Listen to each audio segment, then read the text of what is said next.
Hello, everybody. Welcome into Sports by GSMC Podcast Network. I am your host, Jeremy Lapidus.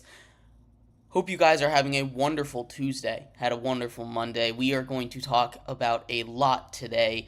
There's some NFL news. We're going to break down the two NBA games from last night, including the Wolves dominating on defense, holding Denver to their lowest scoring output of the season without Defensive Player of the Year Rudy Gobert. Three-time Defensive Player of the Year Rudy Gobert on the roster as he was out having his first child with his girlfriend. So congrats to him. We're going to break down that game. We're going to break down the Knicks game. The Knicks were able to outpace the Pacers in a barn burner of a game that on most other nights the Pacers would win that one. But without Tyrese Halliburton really performing at his best. He had 2 threes in the first quarter to get him going, and then that was it.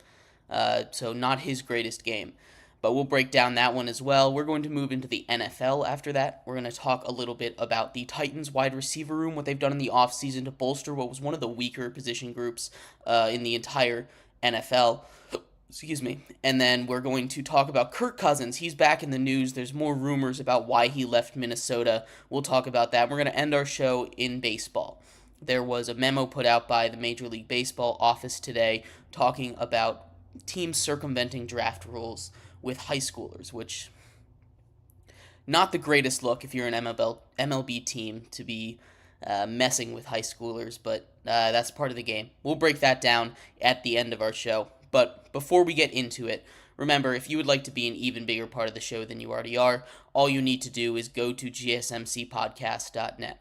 Leave a tip or donation with a message in it. That message will pop up on the bottom of the screen for you, me, and everybody else around the world to see. We appreciate anything you do give. If you do leave that message, you control what we talk about here on the show. You have any burning questions that you want me or need me to answer in the world of sports, go to the link below, gsmcpodcast.net. We appreciate everything you do give. We appreciate all of you for watching, spending your beautiful Tuesday afternoon with us. But like I was saying, we're going to kick off our show in the NBA. And we're going to start off with the Timberwolves Nuggets. Game 2 of that series was last night, and the Timberwolves came out and they led tape to tape, wire to wire. They dominated that game. Their defense was phenomenal, and they did that without Defensive Player of the Year, 3-time Defensive Player of the Year, Rudy Gobert. Rudy Gobert was out in the last game because he was having a child, or his girlfriend was having a child. Perfectly fine. The Timberwolves dominated. There's not another word for it. Their defensive effort was unlike anything I've seen. Their ability to hold Jamal Murray to nothing. They were double, triple teaming him. They did it without fouling. Jokic was in a world of trouble on offense. You know, he got his points, he got his assists, but he turned the ball over a lot. Really, the entire Denver bench, everyone on Denver was shaken, especially in the second quarter. You could really see it. You had Jamal Murray throwing towels onto the court. You had Mike Malone running up at a TV timeout and screaming in the face in the middle of the court at an official. There were lots and lots of they were just angry, and you could see it. They weren't going to come back in that game, and they did mount a little bit of a comeback the beginning of the fourth, end of the third, to get it down within 20 points, but it wasn't enough. Anthony Edwards and Cat both had 27 points in this game to lead the Timberwolves. Reggie Jackson got crossed up, went down on one knee, then down on both knees, and then got back up on his other knee. He had all 3 positions.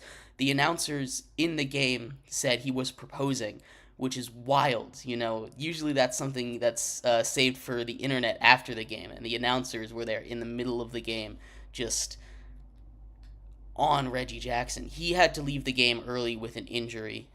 He should be fine. I haven't heard too many updates on him yet, but the Timberwolves defense really is the story of this game. And like I said in the beginning, they did this without Rudy Gobert.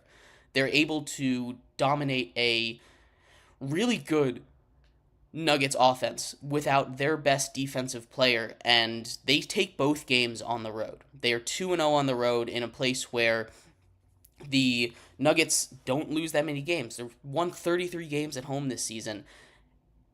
Now they go on the road into Minnesota, and like I was saying in the last time we talked about the Nuggets, they've been sleepwalking. And if this isn't a wake-up call, I don't know what is. If this game isn't a, hey, get your butts in gear, you need to be able to play the entire time. You need to be able to get in here and start playing from quarter 1 through quarter 4. You can't fall behind because the Timberwolves defense is not going to let you back into this game. Unlike the Lakers. The Lakers are going to let you back in the game because they don't have that same defense. It's not the same. You have, excuse me. You have two very different styles of teams, right?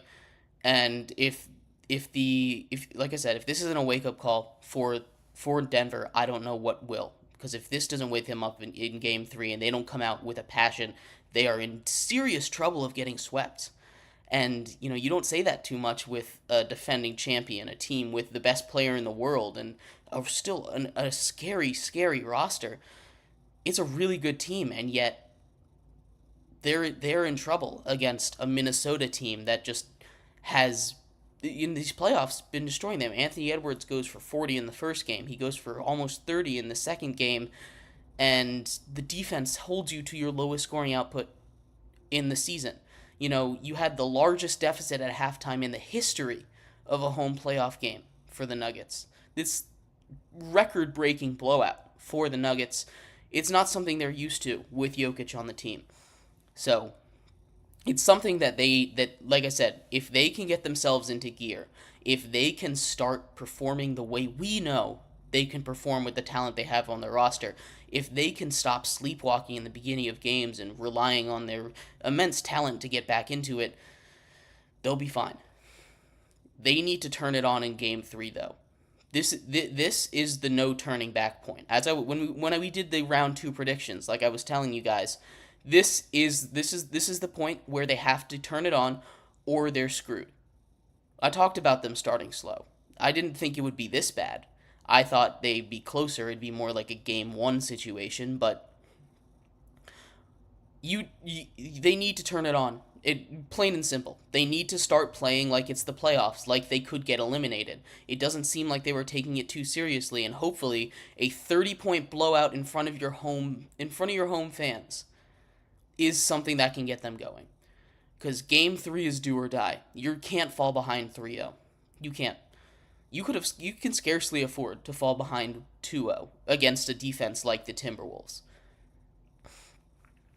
Timberwolves have all the momentum right now. The Nuggets did nothing in that game to take momentum back at the end. They didn't do anything to get any of that.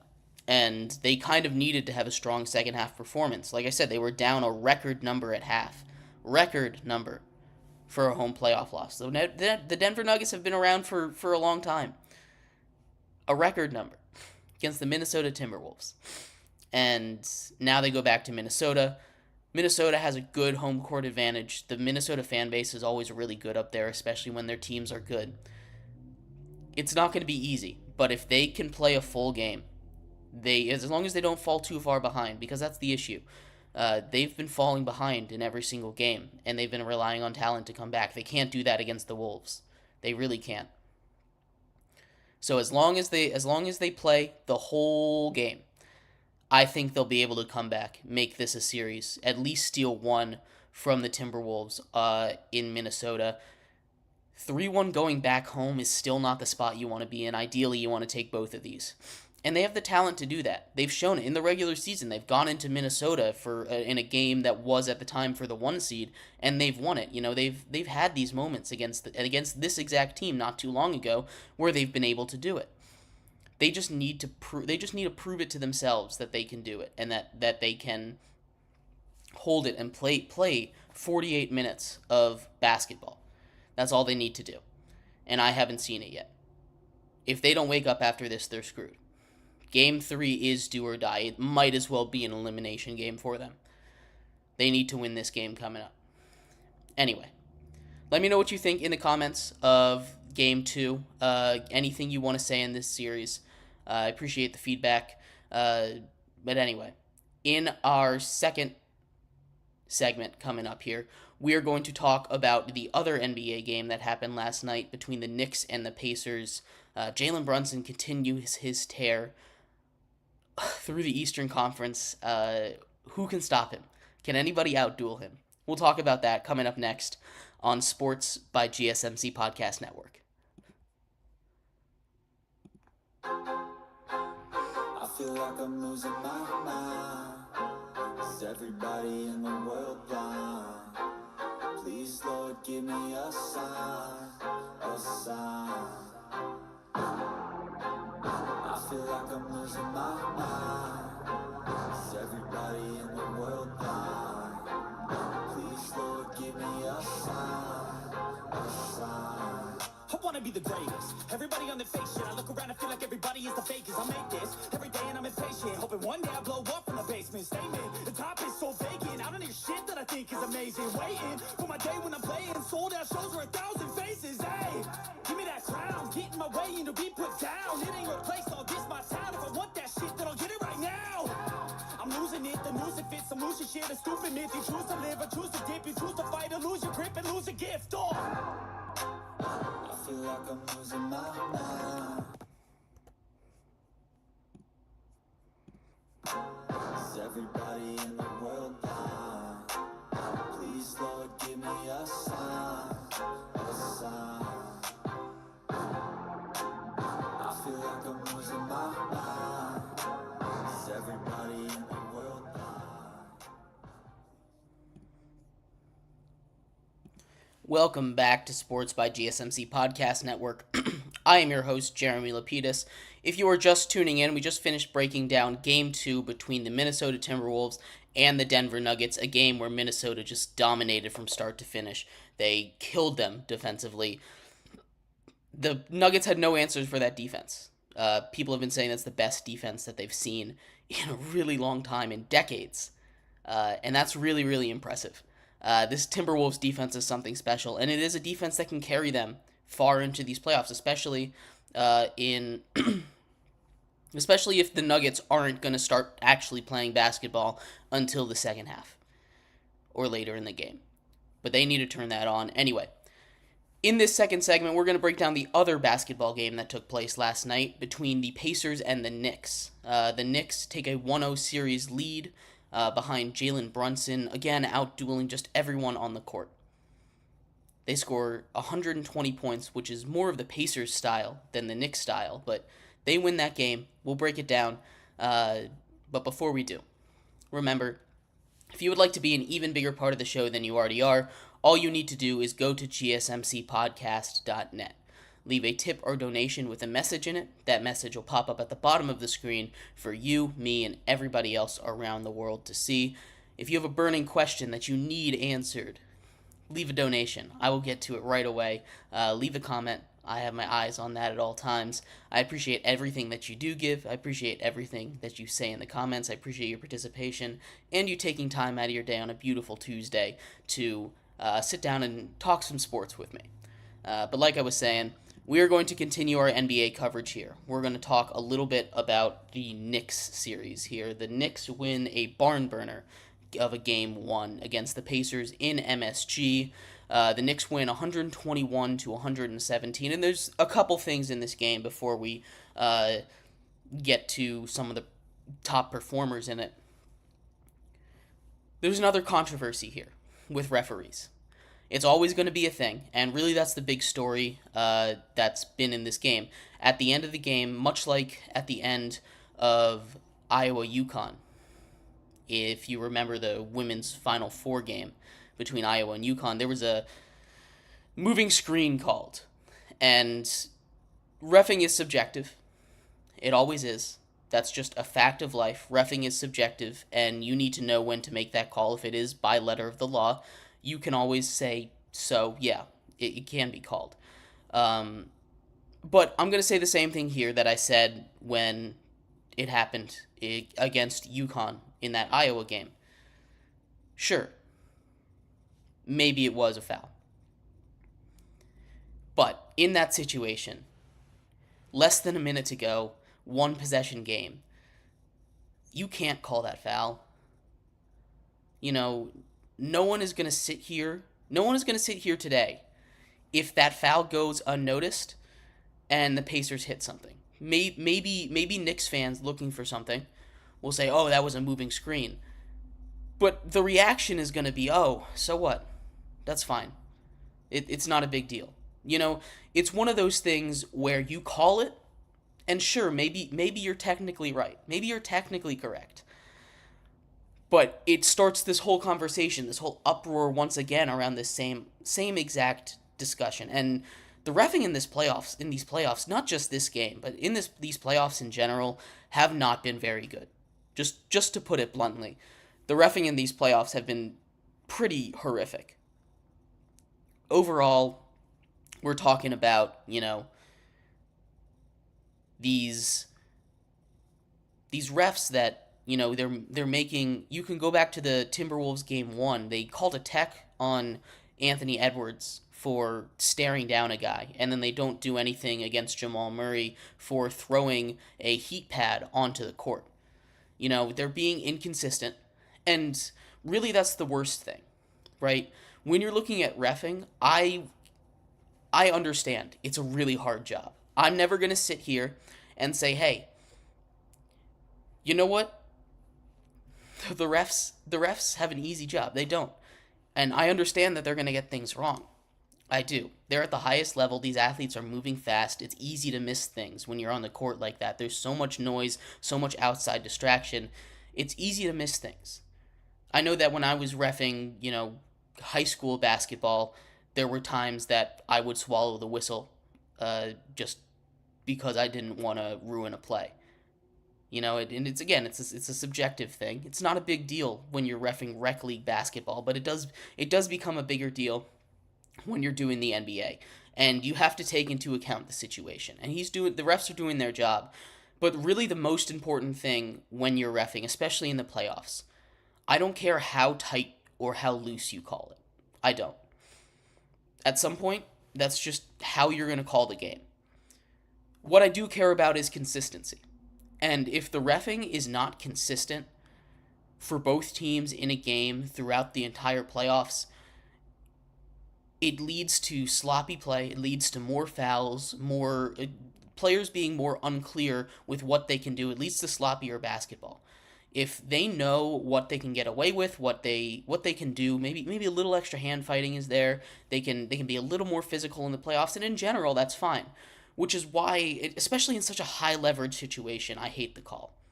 And I'm not going to sit here and say, "Oh, it's the Pacers only lost the game because of that call." No, they didn't. Tyrese Halliburton had 6 points on 6 shots. He didn't score a point after the first quarter. This is not. That's not how you win basketball in the conference semifinals.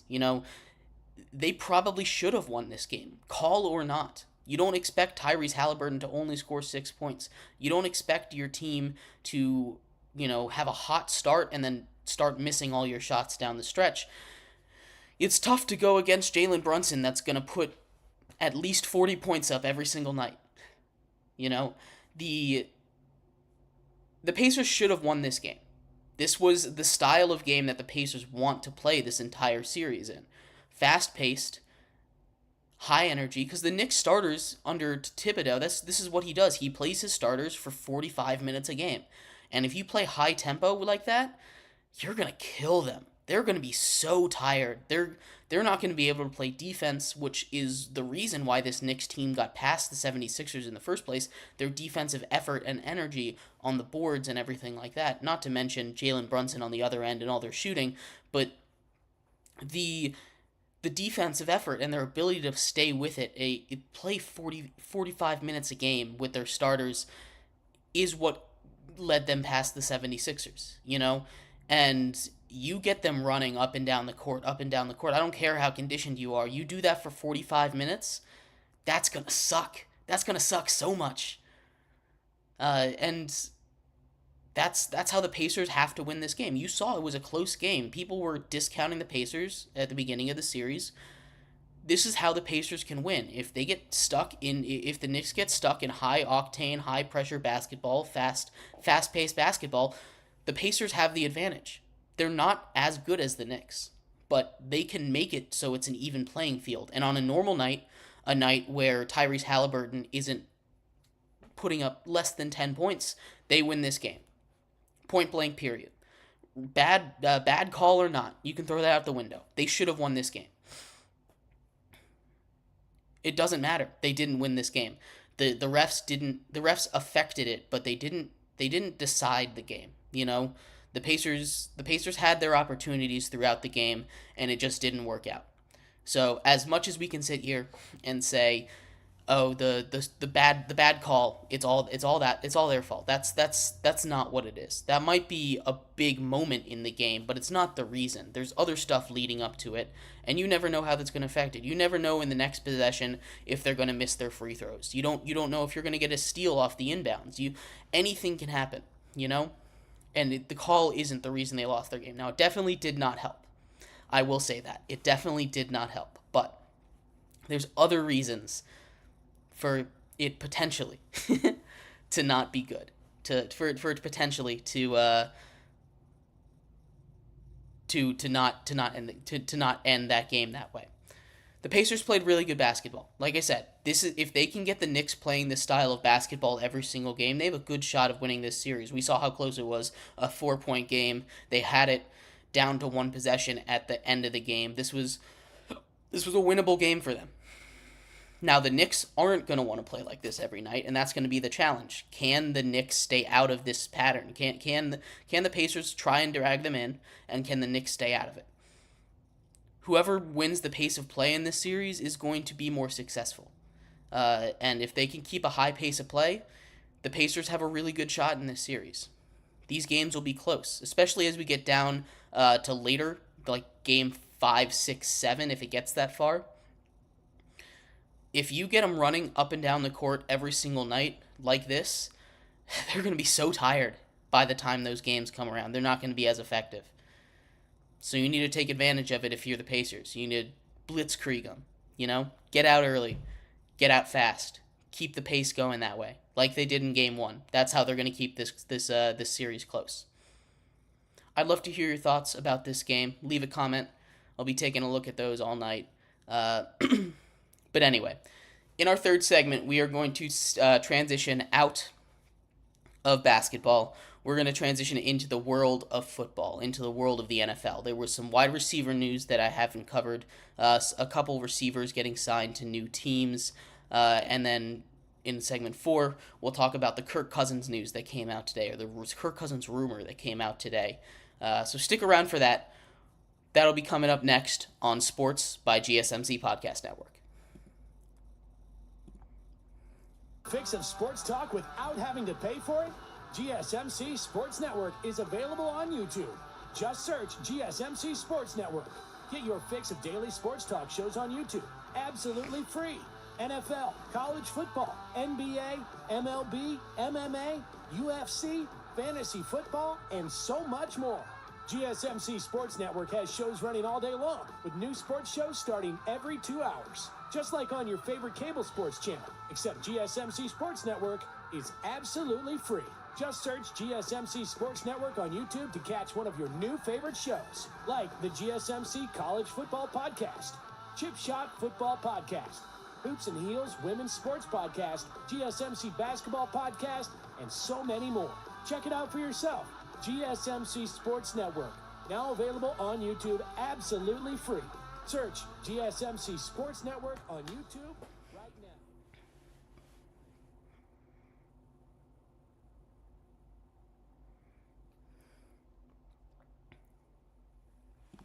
Welcome back, everybody, to Sports by GSMC Podcast Network. I'm your host, Jeremy Lapidus. If you are just tuning in, we just finished breaking down both NBA games from last night. The Pacers lose Game 1 to the Knicks in a controversial ending. The Knicks win a fast-paced game, and the Timberwolves blow out the Nuggets in Game 2. They're up 2-0, both games winning. They've won both games on the road, puts them in a really, really good spot to finish out this series. We'll see what happens when it goes back to Minnesota in a couple days, though. But in this third segment, we are going to transition into the NFL, and we're going to start talking a little bit about the Tennessee Titans and what they've done this offseason to revamp that wide receiver room. They've done a really good job of that. New GM, new head coach. I'm curious to see how that offense looks because they've done a good job of revamping it, surrounding Will Levis with a lot of talent in a really good division, actually. And we'll see what happens. We'll break all their moves down this offseason in just a second. But before we do, remember that if you would like to be an even bigger part of the show than you already are, all you need to do is go to GSMCpodcast.net. Leave a tip or donation with a message in it. That message will pop up at the bottom of the screen for you, me, and everybody else around the world to see. If you have a burning question about sports you would like me to answer, go ahead and put that in a donation, in a comment. I will get to it as soon as I can. You can control what we talk about here on the show. Just leave a donation on the link that's on the screen right now. That's gsmcpodcast.net. We appreciate anything you do give. We appreciate you spending a beautiful Tuesday afternoon with us here on Sports by GSMC Podcast Network. But like I was saying, we've got a lot of NFL to talk about. It's been a while since we covered the NFL, I think, and so much has gone on. I feel like we haven't even touched the NFL since the NFL draft happened, or a little after the NFL draft. Lots has happened. We're going to start with the Tennessee Titans. The Tennessee Titans have had a really interesting offseason, and I wanted to walk through that real quick because taking a look at what they've done, taking a look at the Titans offseason, one of their biggest weaknesses, and they had a lot of weaknesses, was their entire offense, especially the wide receiver room. They had Treylon Burks, who has been unable to see the field in his first 2 years. He's played like a total of 3 games. They had their number 1 receiver last year. Their number 2. They brought in DeAndre Hopkins last season, which was huge for them. They needed to bring him in. He brought a huge spark of energy and a guy for Will Levis to throw to when he needed it. But their number 2 guy was Nick Westbrook-Ikhine. And nothing against Nick Westbrook-Ikhine. He's done a really solid job, but he's not a guy you want as wide receiver 2. You know, if he's there, he'll do a good job. He's a really, really good wide receiver 4. He's an okay wide receiver 3. He's like a change of pace wide receiver. He's a guy that, can get you a big catch when you need it, but he's not a guy you want to rely on to be open all the time because he's not that kind of player. But they recognize that, and this offseason they've gone out and they got Calvin Ridley. They might have overpaid a little bit for Calvin Ridley coming off a down season in Jacksonville and coming off 2 years basically in a row where he hasn't seen the field. But before that in Atlanta, he was really good, and he still showed a lot of flashes in Jacksonville. It was a really crowded wide receiver room, and it just didn't quite work out in Jacksonville with Ridley. So he goes to Tennessee, and just today it comes out that they've now signed Tyler Boyd. So Tyler Boyd comes back. He's reunited with his former offensive coordinator, who is now the head coach of the Titans. So Will Levis now, after having an up-and-down rookie season with a lot of really high highs and a lot of really low lows, he had that great comeback against the Miami Dolphins, if you remember, that basically killed their hopes of winning the division and sent them to Kansas City. Kind of sent them spiraling after that loss, actually. But the Tennessee Titans here have revamped that wide receiver room. They brought in Tony Pollard, and him paired with Tyjae Spears can hopefully recoup the loss of Derrick Henry, who they let walk in free agency. They did a great job on offensive line. They obviously drafted J.C. Latham in the draft. They got a great center in free agency. They've done a lot to shore up that offense. That offense is going to be a lot better. And this is the year for Will Levis to prove it. It's really weird to say that in year 2, but it's kind of the stage that we've gotten to with quarterbacks in the NFL nowadays. We're looking at it at the point where we're sitting here and we're saying, hey, if you don't show me something by the end of year 2, it's probably not going to work out. And that's a trend you can follow. There's obviously exceptions, and it's not a perfect system, but in general, Josh Allen is probably the main exception, but he's an exception among exceptions. He's the exception everywhere. He's the exception in the draft. You never want to draft a toolsy guy too high because he's 9 times out of 10 going to be a bust. Not Josh Allen. He's the exception. You don't want a guy that generally it's fair to say, hey, he's probably not going to be worth it after 2 years. Not Josh Allen. He turned into the second best quarterback in the league after 2 years, after year 3 or 4. But he's the exception among exceptions. I don't think Will Levis is quite along there, although he did get a lot of Josh Allen comps in his draft cycle. So maybe there's something there, but he now has weapons. And that's when we saw Josh Allen take that jump, when he got Stephon Diggs, when he got that elite weapon. He had DeAndre Hopkins, who was huge for him last season. Like I said, he was able to just throw it up to DeAndre Hopkins, who is going to make that catch more times than not, because DeAndre Hopkins, believe it or not, is really good at football. He's one of the best to ever catch a football. And you give him a weapon, you give him Calvin Ridley on the outside as to pair with that, that's going to leave teams it's going to make it a lot harder to double team DeAndre Hopkins. And if they do, you have Calvin Ridley. And if you don't, you have a guy in the slot who, Tyler Boyd, is arguably a top 5 slot receiver in the league right now. He's really good at what he does. You get him for cheap. I know he's a little older, but Tyler Boyd is someone that has consistently been able to come up with huge catches for the Bengals. He got moved down to wide receiver 3 when Jamar Chase and T. Higgins came into Cincinnati, but he's been there. He's a veteran presence to help lead that locker room. He has rapport with the head coach, and he's a good guy to have in your wide receiver room with your quarterback. I mean, Will Levis now has 3 veteran wide receivers that are going to be really good for his development. I really like what the Titans have done, and not saying that they're going to compete this year, because they're in a division with Jacksonville, they're in a division with Houston, and to a certain extent, they're in a division with the Colts. Although I do think they've kind of caught up to the Colts. They're in a very similar situation where they both have a quarterback who didn't play a full season last year. They both have a rookie quarterback or second-year quarterback who didn't play a full season last year. Whether that be because of injury or benching, whatever. He didn't play a full season last year. Will Levis and Anthony Richardson, they're both going to be back, and they both had highs and lows. They're in very similar situations, so I'm curious to see the battle between those two teams. I don't think the Titans are quite as good. Their defense isn't there, and that's really going to hold them back. But this offense with Will Levis, we're going to be able to see if he can carry the team, and it's good to get this out of the way. It's good to have no excuses for your quarterback. And it's weird to say that after Will Levis only started like 6 games last season.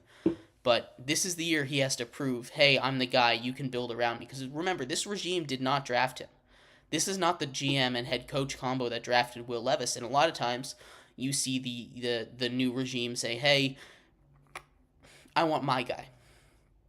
I want my guy to build around, especially when you're in a situation like the Titans are, where they're not really good right now. You want your guy. You want the guy that's gonna come in and show how right you are. So, we are taking a look at a new look Titans offense, a Titans offense that, if Will Levis can take that next step, could be really good, can compete in that division. Now, we've talked about how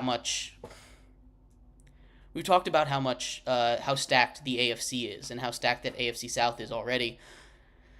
It's good. I don't think they're a playoff team this year, but if we can see that step out of Will Levis, they're going in the right direction. This is going to be a figure it out year for the Titans. So, very interested to see how this goes. But anyway, we are going to, in our next segment, continue with the NFL. We are going to move on to Kirk Cousins. There was an interesting rumor that came out about Kirk Cousins and the reason why he left Minnesota to join Atlanta. and what went out the window there. We'll talk about that and how it might affect everything that's going on in Atlanta with the draft process and all of that stuff. So stick around.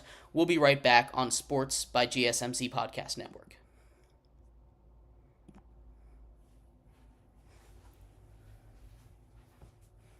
For the best and latest podcasts available anywhere, go to the podcast app on your cell phone and type in GSMC to access free content-rich podcasts on health and wellness, book reviews, sports, entertainment, relationships, social media, movies, technology, finance, and even weird news. Subscribe and download the GSMC Podcast Network's family of shows, available everywhere podcasts are found.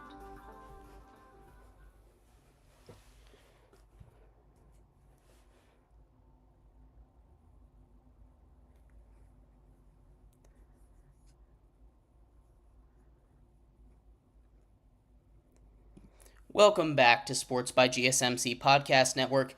If you are just tuning in, we just finished talking about the Titans, their wide receiver room, and their revamped offense, what that could look like next season under second-year quarterback Will Levis. Interesting way it's going to be a figure-it-out year for the Titans if they have everything set to go for the future or they need to hit the reset button on the quarterback position. But anyway, in this segment here, we're going to talk a little bit about Kirk Cousins. Kirk Cousins, who left Minnesota to go join the Falcons on a 4-year, $180 million deal, and then the Falcons turn around with the 8th pick and draft Michael Penix. And there was an interesting report that came out surrounding that. We'll get into that in just a second, but before we do, remember that if you would like to be an even bigger part of the show than you already are, all you need to do is go to gsmcpodcast.net. Leave a tip or donation with a message in it. That message will pop up on the bottom of the screen for you, me, and everybody else around the world to see. If you have a burning question about sports that you need answered, leave a donation. We will get to it right away. You can control what we talk about on the show. Just go to the link that's on the screen right now. That's gsmcpodcast.net. We appreciate anything you do give. Appreciate all your support. All you guys taking time out of your day on a beautiful Tuesday afternoon to spend time talking sports with me. But like I was saying, we are going to talk about Kirk Cousins and the Falcons. Kirk Cousins, in a report that came out today that I saw here, said one of the reasons that he ended up deciding to leave Minnesota is the fact that they said they were going to draft a quarterback. And he didn't like that. And now he gets down to Atlanta. And Atlanta seemingly making a long-term commitment to him, or at least a mid-term commitment to him, on a 4-year, $100 million guaranteed deal, up to $180 million in his contract, only to turn around not even 2 months later and draft his successor in Michael Penix. And it's not only that they did that, it's that they didn't even discuss with Kirk Cousins. And a lot of times when a situation like this comes out, it kind of paints the veteran quarterback in a bad light. I remember recently examples with Aaron Rodgers, with Ben Roethlisberger, with some of these guys. I think Kirk Cousins even had one too, where he said he wouldn't want to be a mentor. Eli Manning didn't like being a mentor when they drafted Daniel Jones. You know, there's plenty of these examples of Joe Flacco. That's the one I was looking for. All these guys have come out and been like, hey, I hate being a mentor.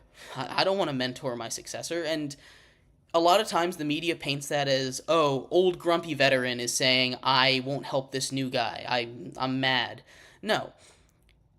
You have to look at it from their perspective. You have a job where there's only 32 of them in the entire world. Only 32 people get to do the job you're doing. And you see your employer say, hey, help this guy. He's going to replace you soon. You don't have any incentive to help them other than being a good person. You have no incentive to help them. You know, it can only hurt you in the future to have them be great. So, you know, I understand. Most people don't say the quiet part out loud. Kirk Cousins never has. It's just a report, and I completely understand the viewpoint of these veteran quarterbacks. They go draft a successor, and they expect them to be okay with it. They expect them to teach it, and generally they do. They do because what else are they gonna do? Just make life horrible? These are people you're gonna have to spend half a year with. You're either gonna like them or you're not, and it sure as heck makes it a lot easier when you like them. So you go teach them. They're gonna learn from you whether you teach them or not. Just being around you, observing you.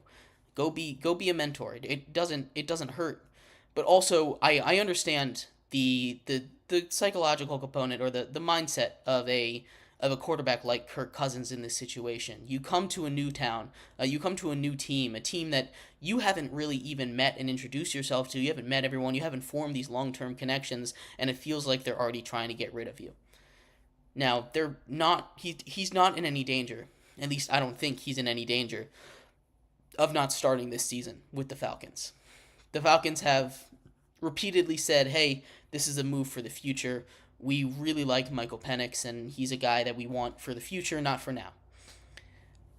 And sure, that's maybe a little comforting, but on a 4-year deal, you're basically on the same time span as this guy. So by the time your deal is done, he is most likely going to take your spot. And that just hurts, honestly. It's a little bit of a different situation if you have been there for a little while. And again, this is the reason why he left Minnesota. He didn't want to have to deal with that. He wanted to be the guy without any mentoring, without having to deal with, "Hey, we're going to draft you the next guy. He's coming up behind you, just so you know." And at least Minnesota was open enough to tell him that, at least from this report. But Kirk Cousins goes to Atlanta. He hasn't met the entire team yet, and now they get a new quarterback. And it's not a good look. I understand what the Falcons are trying to do. And I like Michael Penix as a player. Everything I've seen from him, he seems like a good person, but you just have brought in a veteran quarterback, a guy that you expect to lead your team to success. And you're immediately undermining him. Immediately. He hasn't had time to establish himself in that locker room as the guy yet. And if he comes out early and struggles, he's coming off an Achilles injury. If he comes out early and struggles, and maybe he's not 100% ready for the beginning of the season, and Michael Penix comes in week 1 and shows out, has an incredible performance, you kind of start to sow the seeds of doubt, because Kirk Cousins isn't established in that Atlanta locker room, and I don't know how he's going to come back from that Achilles injury. So on one hand, it's good to have an insurance policy, but using a number 8 overall pick on that insurance policy is a lot to put on a guy. And I'm sure that it's not the only reason he left Minnesota. It always seemed like that was his last year in Minnesota, especially after that injury, unless he was able to get that big money over there. But he's out. He goes to Atlanta, and then they immediately turn around and get his successor. So it's not really a good start to the relationship. Again, they didn't even tell him that it was happening. There's some strain there, and they're gonna have to deal with that for 4 years. I don't know who ended up making that call. But you'd think you'd check in with your big free agent quarterback beforehand, before all of this happens. That's just me, though. I understand the idea of not wanting to be a mentor.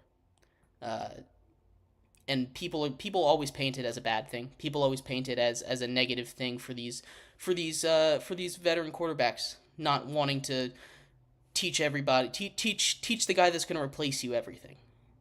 But it's an understandable thing. It's one of those things that it happens. Especially in the NFL, for a veteran guy, Kirk Cousins isn't a young man anymore. I think he's like 34, 35 at this point. He's been in the league since 2012. That's 12 years in the league. He's an established veteran, so he has some of that credibility already, but it makes it a little harder if he does start to struggle off of that Achilles injury to keep that locker room. And we've talked about in recent shows how important keeping the locker room, keeping the team together is, especially if you want to be a successful team.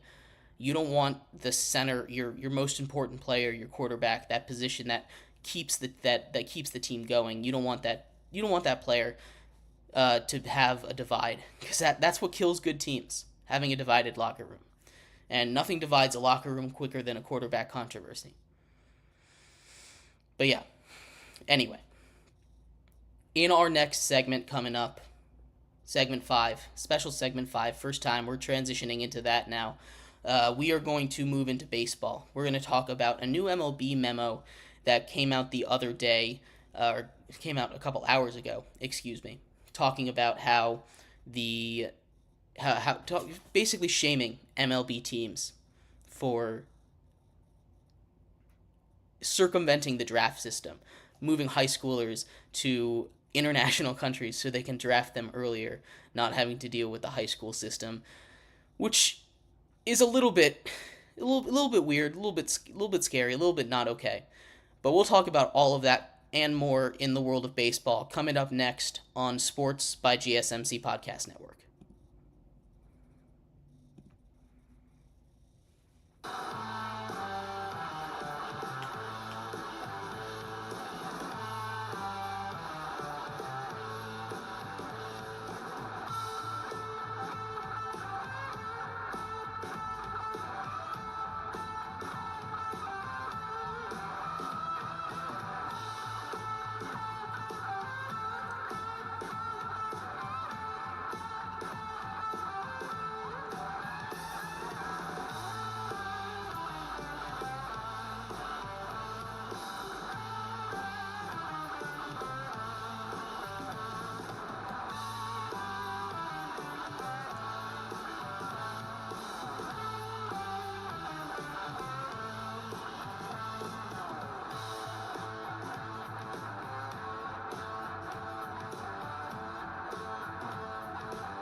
Welcome back, everybody, to Sports by GSMC Podcast Network.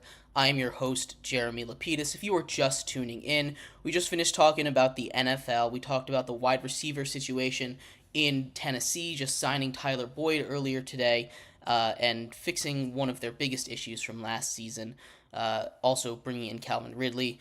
And we also talked about the Kirk Cousins situation. New news came out about him.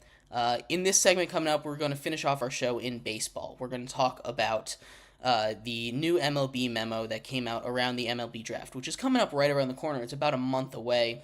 There's a lot of the top prospects are in high school, so this kind of refers to them. But before we get into that, remember, if you would like to be an even bigger part of the show than you already are, all you need to do is go to gsmcpodcast.net. Leave a tip or donation with a message in it. That message will pop up on the bottom of the screen for you, me, and everybody else around the world to see. If you have a burning question about sports, anything that you would like to talk about, all you need to do is go to the link on the screen right now, gsmcpodcast.net, leave a tip or donation. I will answer your question. I promise you I can answer anything. So leave a comment, leave a donation. Appreciate you guys taking your time on a beautiful Tuesday afternoon to sit down and talk some sports with me. But like I was saying, we are going to finish off our show talking about the MLB. There was a memo that came out earlier today from the MLB to all 30 ball clubs regarding prospects in the draft. So if you are unaware, the way that the baseball draft works is a little different from a lot of other drafts. It works very similar to the hockey draft, to the NHL draft, if you know how that works, but that's probably even more niche than the MLB draft. It's not like the NFL draft or the NBA draft where you draft a guy and he comes right to your team. In the MLB, you can draft, you're eligible to be drafted, at least in the United States, from age 16 on. Now, there are a million different drafts. There's Rule 5 drafts, there's Rule 4 drafts, and then there's the normal MLB draft. For what we're going to be talking about today, what's important is the Rule 4 draft, which is basically an international player draft. In the international draft, you can start being drafted at the age of 14 or 13, I believe. So it's younger threshold, and MLB teams are scouting kids from when they're in middle school, younger even. Especially overseas, these guys are being scouted from super young ages. Elementary school age, these kids are being scouted by MLB teams. They're saying, oh, this kid has potential, let's keep an eye on him.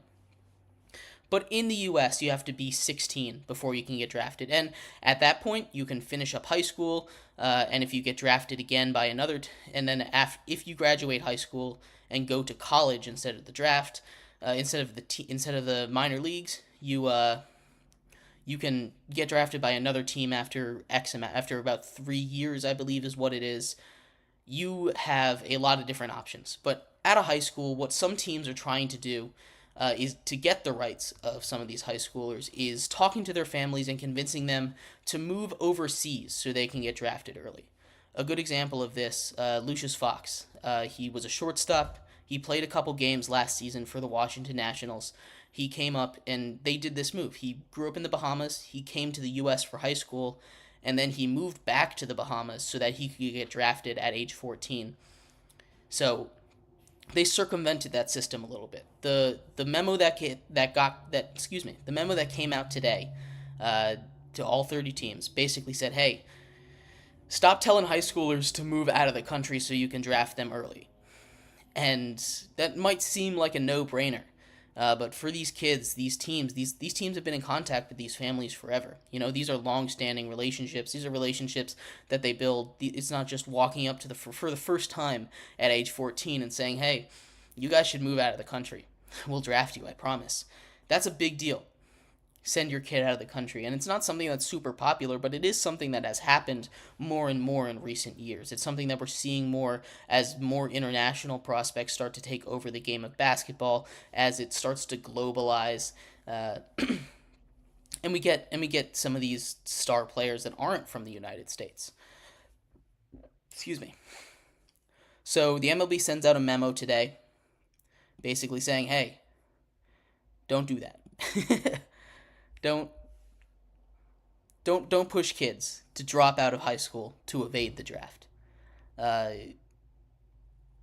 So this memo came out yesterday, and it said, it's come to our attention that clubs have been encouraging amateur players in the United States to withdraw from or otherwise refrain from playing high school baseball in the United States or Canada, in order to try to establish residency in foreign country in an effort to make them eligible to sign under the International Amateur Talent System, or instead of the Rule 4 draft.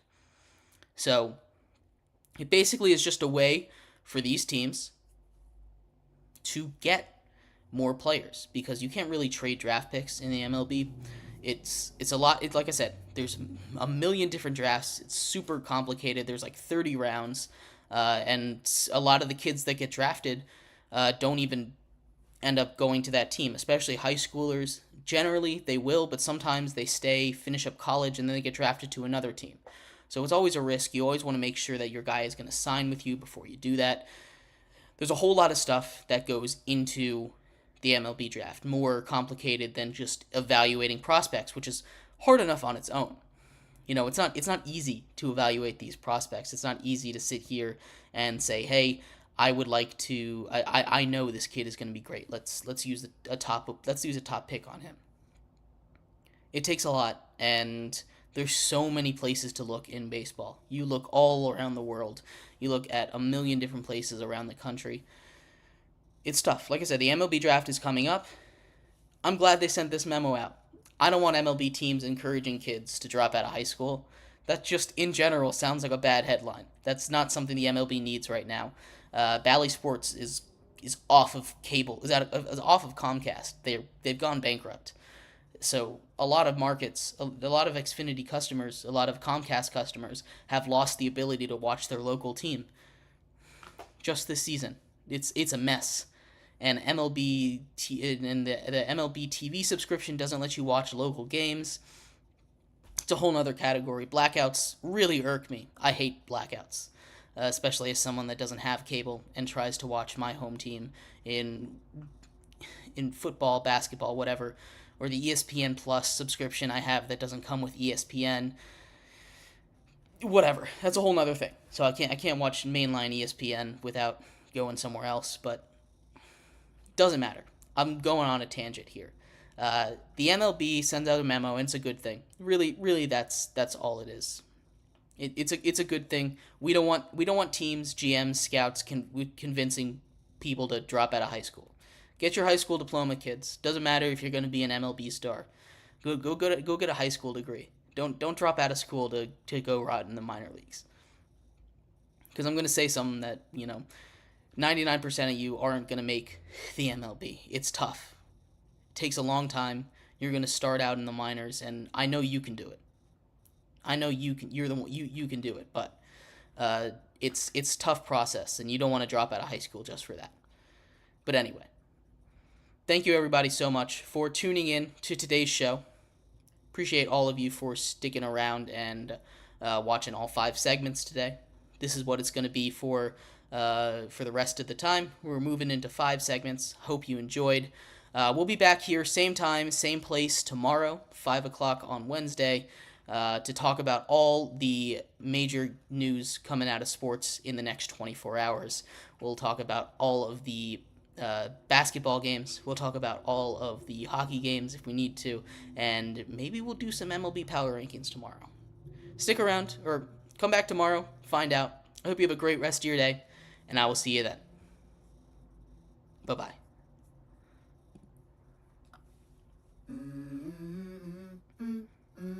Let's go. I wake up to a little bit of drool on my pillow, feel like it's gonna be a bad day. Yeah, I'm tired of shit, and the coffee ain't hit yet, damn, ain't that great.